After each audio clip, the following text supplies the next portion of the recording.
This is the importance of going to more than one gold shop if you're looking to do customizations on pendants or chains. All right, so this piece that you see here is solid 24 karat gold. It's double-sided, but the bezel and the bail are a combination of 22 and 24 karat gold. Now, gram weight wise, this piece, just not including the chain, is 17 grams. Now, originally, this was two separate pendants, and I wanted to have them go back to back like this just because I wanted to be able to wear them at the same time with a thicker with a thicker chain.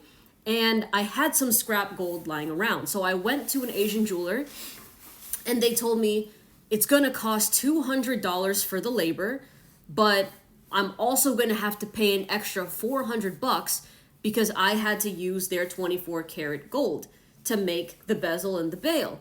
And I said, hey, but what about the scrap that I showed you? You think you can be able to melt that instead?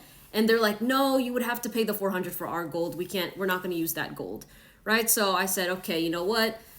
Let me think about that because I'm not trying to spend $600 for total for a custom made pendant. I want to make use of what I have. So I go to another jewelry spot, which is like a mom and pop shop.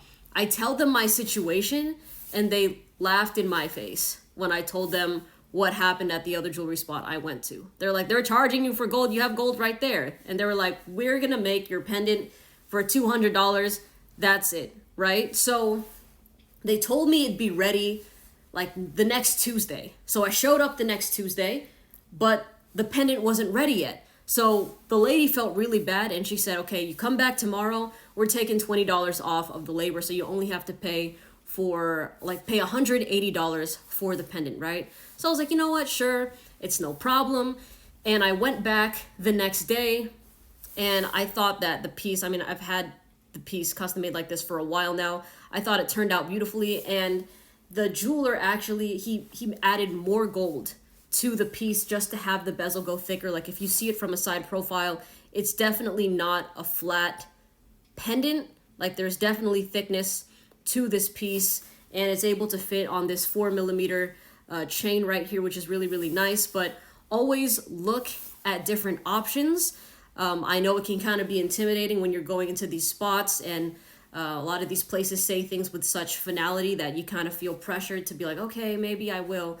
But, take your time to really think about it, because there will always be people that, might have a better deal for what you're looking for. Because at the end of the day, of course, these businesses have to make money for themselves, but that's why you as the customer and the consumer, you also have to look out for yourself as well.